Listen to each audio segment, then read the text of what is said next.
নমস্কার, আমার বাংলার স্বাগত। আমি পারমিতা রয়েছি আপনাদের সঙ্গে। ভাঙড়ে বিস্ফোরক মন্তব্য করলেন সব্যসাচী দত্ত। ভাঙড়ে যে অশান্তি, সেই অশান্তির জন্য সরাসরি পুলিশকেই দায়ী করলেন সব্যসাচী দত্ত। মনোনয়ন জমা দেওয়া নিয়ে আইএসএফ এবং তৃণমূলের মধ্যে সংঘর্ষ, এবং সেই সংঘর্ষের জেরে ভাঙড়ে যে 3 জনের মৃত্যু হয় তার জন্য পুলিশকে সরাসরি দায়ী করলেন সব্যসাচী দত্ত। ভাঙড়ে তৃণমূলের প্রথম নির্বাচনী সভায় এমনটাই মন্তব্য সব্যসাচী দত্ত। কি বললেন তিনি শোনাবো। আমার একদম অন ক্যামেরা অভিযোগ আছে যে তাদের কাছে ইন্টেলিজেন্স নিশ্চয়ই আছে, আইবি বলে একটা দপ্তর আছে, তাদের কাছে কেন ইনফরমেশন ছিল না যে এইভাবে বহিরাগতরা ভাঙড়কে মুক্তাঞ্চল করবে, এবং তারা কি ঘুমোচ্ছিল? সরকারের টাকা নিয়ে তারা কি করছিল? এদিকে অতিরিক্ত 800 কোম্পানি বাহিনী কমিশন চাইল। হাইকোর্টের নির্দেশ মেনে 24 ঘন্টার মধ্যেই বাহিনী চেয়ে পাঠালো। স্বরাষ্ট্রমন্ত্রকে চিঠি দিল কমিশন। পঞ্চায়েতে রাজ্যে মোট 822 কোম্পানি বাহিনী মোতায়েন হওয়ার কথা। চিঠি দেওয়ার পরেই এডিজি আইন শৃঙ্খলা এবং স্বরাষ্ট্র সচিবের সঙ্গে বৈঠক করেন কমিশনার। গতকালই হাইকোর্টে বাহিনী নিয়ে তোপের মুখে পড়েছিল কমিশন। 2013 তুলনা টেনে প্রধান বিচারপতি ডিভিশন বেঞ্চ পর্যবেক্ষণে বলেছিল যে রাজ্যের জেলার সংখ্যা বেড়েছে, আর তাই বাহিনীর সংখ্যা 13 ভোটের সমপরিমাণ তার বেশি হতে হবে। তবে নির্দেশে আদালত যে নির্দেশ দেয় তাতে লেখা ছিল যে পঞ্চায়েত ভোটে পর্যাপ্ত পরিমাণ বাহিনী মোতায়েন করতে হবে।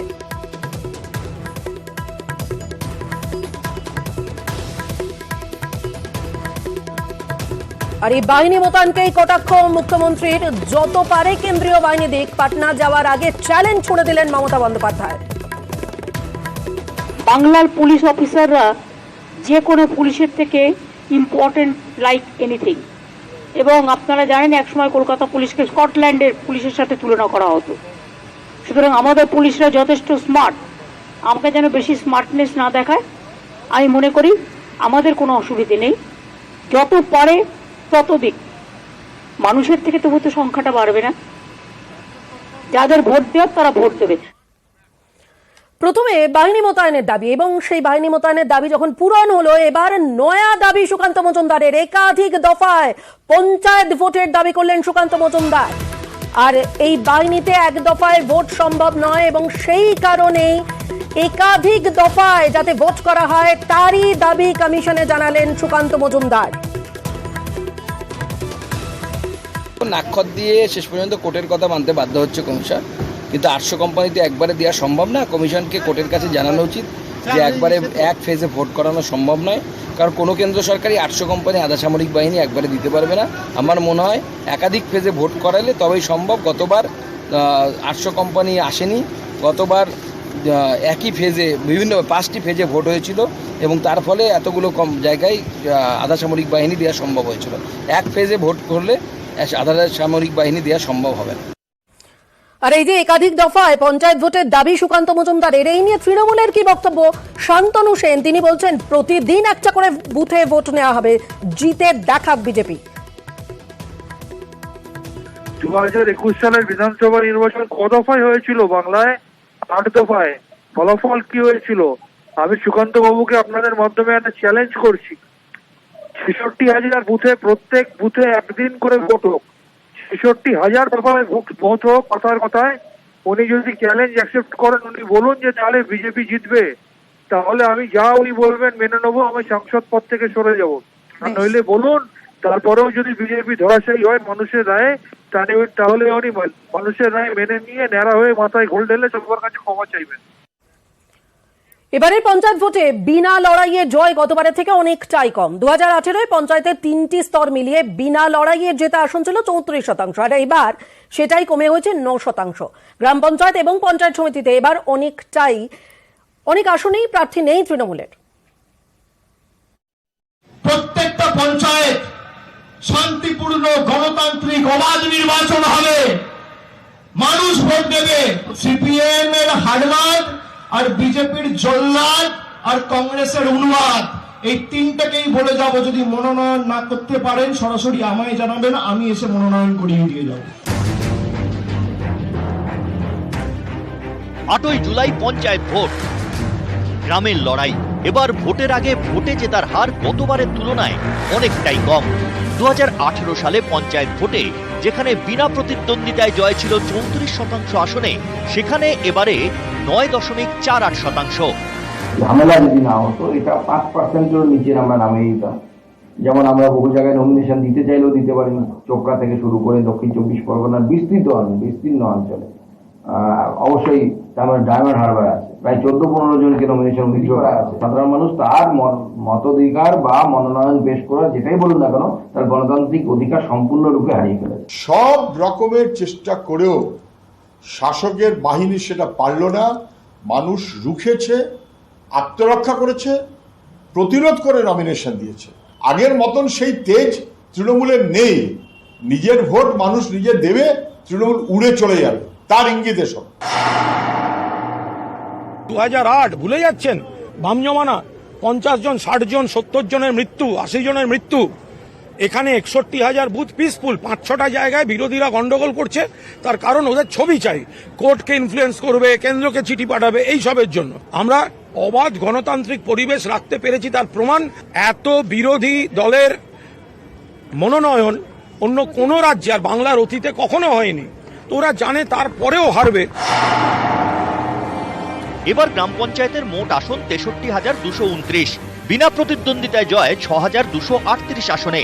গ্রাম পঞ্চায়েতে 1,379 আসনে প্রার্থী নেই তৃণমূলের। পঞ্চায়েত সমিতিতে 9,730টি আসন, এর মধ্যে বিনা লড়াইয়ে জয় 759 আসনে। পঞ্চায়েত সমিতির 156টি আসনে তৃণমূলের প্রার্থী নেই। জেলা পরিষদে মোট আসন 928, সেখানে বিনা প্রতিদ্বন্দ্বিতায় জয় হয়েছে 8টি আসনে। জেলা পরিষদের 25 আসনে নেই বিজেপির প্রার্থী। নিউজ 18 বাংলা। এদিকে এখনো তিহাড়ে রয়েছেন অনুব্রত মণ্ডল, কিন্তু তার জেলা বীরভূম, সেখানে বিনা লড়াইতে জয় প্রথম। আর এই নিয়েই শাসক বিরোধী তর্জাতঙ্গে।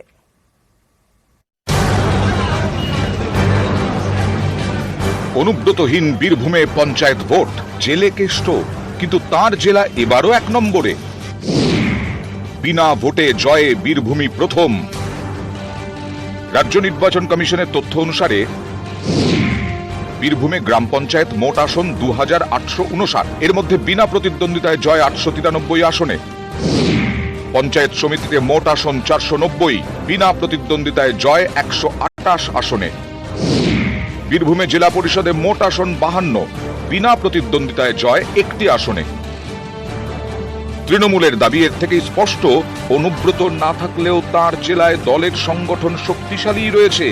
এই তত্ত্ব অবশ্য বিরোধীরা মানতে নারাজ। কেষ্টবিহীন বীরভূমেও সন্ত্রাস তো বন্ধ হয়নি। পুলিশ সেই পুলিশই আছে। কেষ্টর যারা সাগরেদ, কেরিম খান, এছাড়াও বিভিন্ন সব সাগরেদ যারা আছে, কাজল শেখ, তারা তো সেখানেই আছে। নারুনে আমাদের জেলা সভাপতিকে পেটন দিয়েছে। যেদিন পরিবর্তন হবে শাসনে, সেদিন দেখবেন বীরভূম থেকে তৃণমূল কংগ্রেস বলে কোনো বস্তু আর থাকবে না, উবে যাবে। সুটিয়ে লাল করে দেবো। বীরভূমের দোর্দণ্ড প্রতাপ নেতা অনুব্রত মণ্ডল, তৃণমূলের জেলা সভাপতি। 2013 পঞ্চায়েত ভোট থেকেই বারবার অনুব্রতর গলায় শোনা গেছে হুঙ্কার। উন্নয়ন কি রাস্তায় দাঁড়িয়ে নাই? এটা অস্বীকার করতে পারবেন? প্রত্যেকটি বাড়িতে দরজায় দরজায় যান, মানুষকে জিজ্ঞেস করুন, মানুষ বলবে আমরা কিছু না কিছু পেয়েছি। সেটা কি উন্নয়ন নয়? আর কবি, তুমি দেখতে পাও না। গত বছর হেভিওয়েট অনুব্রতকে গরু পাচার মামলায় গ্রেফতার করা হয়। এতে বিরোধী শিবিরে শুরু হয়ে যায় সেলিব্রেশন। মূলের দিকে কে আছে? গ্রেফতার হয়েছে, সবাই আনন্দ পেয়েছে, কোন বিজেপি নেতার গলায় তখন কবিতা গান। খুশি হয়েছে। কোথাও ঢাকবাজি, উল্লাস।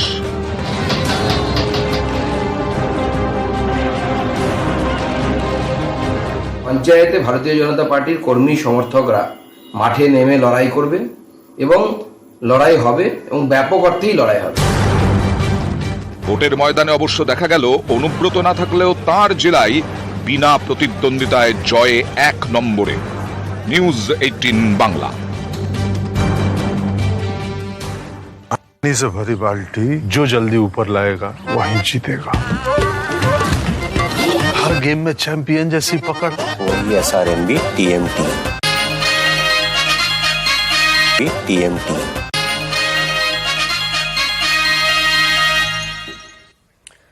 বাম কংগ্রেসের যে জোট, ভোটের মুখে দেখা গেল সেই জোটে জট। মালদায় জেলা পরিষদের লড়াইয়ে হলো না কোনো সমঝোতা, একে অপরের বিরুদ্ধে প্রার্থী দিল বাম কংগ্রেস। দু দলেরই নিচু তলার কর্মীরা বিভ্রান্ত।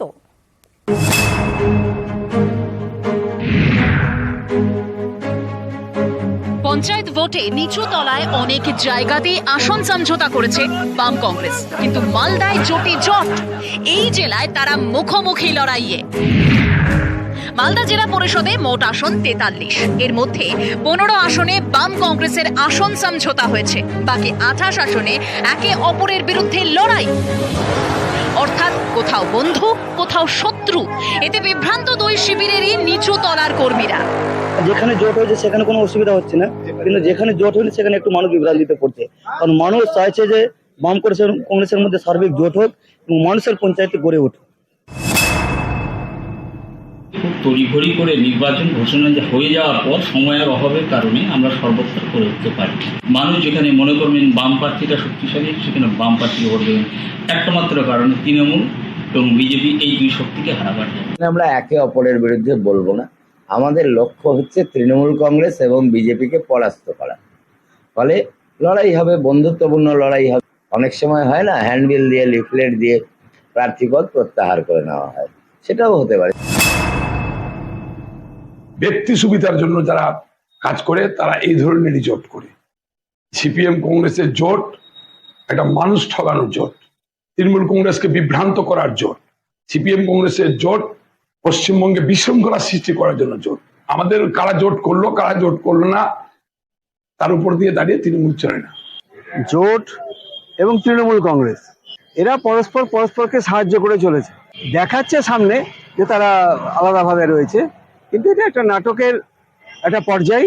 সাধারণ মানুষ যাতে বিভ্রান্ত হয়ে বিজেপির ভোট কাটা যায় তাই তারা চেষ্টা করছে এবং তৃণমূলের বিটি হয়ে ওরা কাজ করছে। 2016 সালে বিধানসভা নির্বাচনে জোট গড়ে লড়াই করে বাম কংগ্রেস। মালদা জেলার 12 আসনের 11টি যায় জোটের দখলে। 21-এর ভোটে সেই ছবি বদলে যায়। 12 আসনের 8টি জেতে তৃণমূল, 4টি আসন পায় বিজেপি, বাম কংগ্রেস 0। এবার পঞ্চায়েত ভোটে বাম কংগ্রেস কি করে জানা যাবে 11ই জুলাই। পঞ্চায়েত ভোটের আগে বিভ্রান্তি কাটিয়ে কতটা লড়াইয়ে টিকে থাকতে পারবে জোট, তা নিয়েই জোট জল্পনা মালদার রাজনীতিতে। ক্যামেরায় লিপেশ লালার সঙ্গে সেবকদেব শর্মা, নিউজ 18 বাংলা, মালদা। আর এই মুহূর্তে বাঁকুড়ার একটি ছবি আপনাদের সামনে তুলে ধরবো। 25 বছর ধরে তৃণমূলের পঞ্চায়েত সদস্য, এবারেও প্রার্থী। 72 বছরে ভোটের লড়াইয়ে বাঁকুড়ার মোল্লা সাহেব। 2 দশকে কখনো তিনি ভোটে হারেননি। এবারের লক্ষ্য ডাবল হ্যাট্রিক।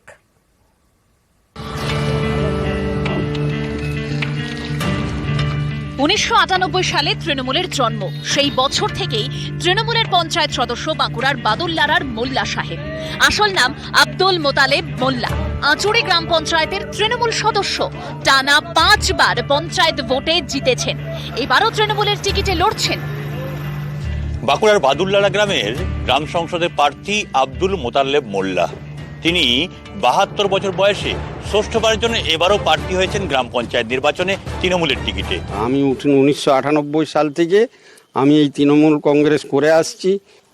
দিদি আজ পর্যন্ত যে উন্নয়নটা করেছে ওই কোনো সরকার সে উন্নয়নটা করেনি। 1998, 3, 8, 13, 18 আর এটা 23, এই 6 বার এই নিয়ে প্রার্থী হচ্ছে। আব্দুল মোতালেব মোল্লা আগে কংগ্রেস করতেন। 1998 সাল থেকে তৃণমূলে।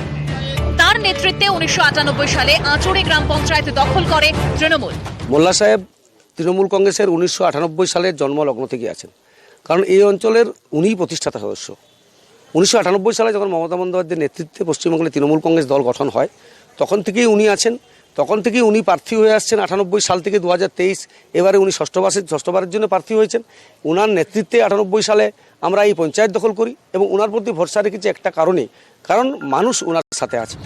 এই 72-এও নিয়মিত সাইকেল নিয়ে এলাকায় ঘোরেন মোল্লা সাহেব। প্রচারেও সঙ্গী প্রিয় সাইকেল। 25 বছর ধরে জনপ্রতিনিধি, কিন্তু জীবনযাপন একেবারে সাদামাটা। সময় সবার পাশে থাকেন, ওই জন্য আমরা ওনাকে খুব ভালোবাসি আর ওনাকে ভোট দিই। উনি যতবার দাঁড়িয়েছেন ততবার ভোটে জিতেছেন, আমরা সবাই ওনাকে ভোট দিই, কারণ সব সময় ওনাকে পাই। অনেক বয়স হয়েছে তবুও মনের জোর খুব বেশি, ওই জন্য মানে সব মানুষ ওনাকে ভালোবাসে। এমনকি এই যে এখন নতুন প্রবীণ ছেলেরা সব ভোটে দাঁড়াচ্ছে, তারাও ওনাকে খুব শ্রদ্ধা করে। বিরোধী করছে, উনি দীর্ঘদিন যাবৎ করে আসছে, ভালো লোক, হ্যাঁ, কিন্তু মানে একটা জিনিস বরাবর থাকলে পরে তার কিছু দুষ্কটি থাকবেই, হ্যাঁ। তো আমাকে জনগণ দাঁড় করেছে, আমি দাঁড়িয়েছি সিপিএম থেকে। আমি তো 100% আশাবাদী, কারণ আমাকে তো জনপ্রতিনিধি দাঁড় করেছে, আমি তো নিজের থেকে দাঁড়াইনি।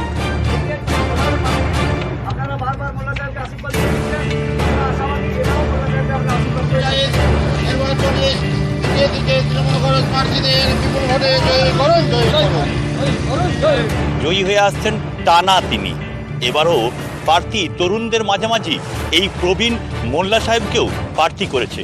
জয়ের ব্যাপারে আশাবাদী মোল্লা সাহেব, এবারও দল তার পাশে আছে এবং টিকিটও দিয়েছে। জয়ে আসবে দাবি মোল্লা সাহেবের। বাঁকুড়া থেকে প্রিয়ব্রত গোস্বামী, নিউজ 18 বাংলা।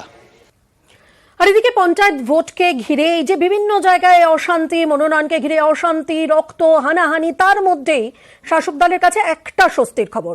2021-এর যে ভোট পরবর্তী হিংসা মামলার তদন্ত তা করে সিবিআই জানিয়ে দিল যে খুন নয়, আত্মহত্যাই করেছেন কার্তিক রুইদাস। 2021-এর 5ই মে বর্ধমানের রায়না থানার বাসুদেবপুরের বাসিন্দা কার্তিক রুইদাসের অস্বাভাবিক মৃত্যু হয়। পুলিশের দাবি আত্মহত্যা করেছেন কার্তিক রুইদাস। ময়নাতদন্তের রিপোর্টে আত্মহত্যার প্রমাণ। যদিও পরিবার এবং বিজেপি ভোট পরবর্তী হিংসাতেই কার্তিক রুইদাসকে খুন করার দাবি জানায়। খুন নয়, আত্মহত্যাই করেছিলেন রায়নার কার্তিক রুইদাস। বর্ধমান সিজেএম আদালতে রিপোর্ট পাঠিয়ে একথা জানালো সিবিআই। কার্তিক রুইদাসের ছেলে কলকাতা হাইকোর্টে মামলা করেন। কলকাতা হাইকোর্ট সিবিআই তদন্তের নির্দেশ দেয়। বুধবার সিবিআই আদালত এই ঘটনাকে আত্মহত্যা বলেই রিপোর্ট দিয়েছে। মানসিক অবসাদেই কার্তিক রুইদাসের আত্মহত্যা। সিবিআই তদন্ত বহু ক্ষেত্রে আমরা দেখতে পাচ্ছি পুলিশ তদন্ত করে ফেলার পর সিবিআই এর হাতে তদন্ত যাচ্ছে। তো পুলিশ যখনই প্রথমে তদন্তের ভার পাচ্ছে, সেই তদন্তের সাথে যুক্ত গুরুত্বপূর্ণ নথিগুলোকে তো পুলিশ আর রাখছে না। বিজেপি যেই বারবার একই কথাগুলো বলে, তাদের লোক আত্মহত্যা করলো। এই যে কাশীপুরে যেটা হয়েছিল, অমিত শাহকে নিয়ে চলে গেল নিমতলা কেওড়াতলা শ্মশানের সামনে, টুল নিয়ে বসে থাকুন। 147 বছর বয়সেও কেউ যদি মারা যান তাহলেও বলবেন ওটা তৃণমূল মেরে। 2021-এর ভোট পরবর্তী অশান্তি নিয়ে গত 2 বছর ধরে লাগাতার প্রচার করেছে বিজেপি। পঞ্চায়েত ভোটের আগে সেই প্রচার ভোতা করার জন্য তৃণমূলের হাতিয়ার হতেই পারে এই ঘটনা। নিউজ 18 বাংলা। নদিয়ার চাঁদ বিল, 115 একরের চাঁদ বিল, আর এই বিখ্যাত বিলও এবার প্রমোটারের গ্রাসে। বিলের একাংশ জবরদখলের অভিযোগ উঠছে, প্রতিবাদে রাজ্য সড়ক অবরোধ। অভিযোগ মানতে নারাজ প্রমোটার।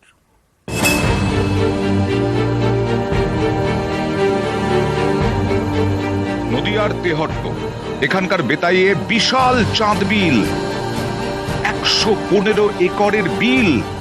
আশপাশের বাসিন্দাদের বড় ভরসা, কারণ এই বিলের জল চাষের কাজে লাগে। এই বিলে শুধু মাছ চাষ করে 300-রও বেশি পরিবারের পেট চলে। শীতে চাঁদ বিলে দেখা যায় পরিযায়ী পাখির দল। এরকমই একটি বিল প্রমোটারের গ্রাসে। চাঞ্চল্যকর অভিযোগ বেতাই মৎস্যজীবী সমবায় সমিতির। অভিযোগের আঙুল স্থানীয় প্রমোটার বিপ্লব বিশ্বাসের দিকে। অভিযোগ, তিনি বিলের একাংশ দখল করে নিচ্ছেন। এরই প্রতিবাদে বৃহস্পতিবার কৃষ্ণনগর করিমপুর রাজ্য সড়ক অবরোধ করেন মৎস্যজীবীরা। আপামোর বেতাইবাসীতে যত লোকজনের জমি জায়গা রয়েছে, এই বেতাই চাঁদ বিলে যে জলাশয়ের যা অবস্থা, সেই বেতাই চাঁদ বিলের দখল হয়ে গেলে পারে কোনো মানুষ পাট জাগ দিতে পারবে না। এবং আপামোর বেতাইবাসী সেই বিলটাকে পাট জাগ দেয়, সেচ দেয়, ধানের কাজে লাগে, সমস্ত রকমের উপকারে লাগে। আমরা আমাদের দাবি পুনরায় যেন কোনোদিনকে এই বিলের ওপরে আঘাত না আনা হয়, মাটি কাটা না হয়, দখল করবার চক্রান্ত না চলে, এবং যেটুকুন কেটেছে সেইটুকুন যাতে বন্ধ করে দেওয়া হয় সেই মাটিটুকুন, তবেই আমরা ছাড়বো, নতবা ছাড়বো না। বেতাইয়ের মানুষকে আমরা সচেতন করছি। বিল দখল করার ক্ষমতা আমার আছে। বিল সরকারি প্রপার্টি। ওখানে আমার ভাইয়ের 8 বিঘে সম্পত্তি আছে, সেটা বাটা প্লট, সেটা বিলের ভিতর নয়। কাগজপত্র দেখলে দেখতে পারে, ঠিক আছে। ওরা যেটা বলেছে সেটা ভুল বলেছে। এটা একটা বদনাম দেওয়ার, আমার একটা বদনাম দেওয়ার চক্রান্ত। চাঁদবিল জবরদখলের অভিযোগের ভিত্তিতে জমির মাপজোক শুরু করেছে তেহট্ট 1 ব্লকের ভূমি দপ্তর। তারই মাঝে নতুন করে চাপানুতের বেতাই থেকে সমীর রুদ্র, নিউজ 18 বাংলা।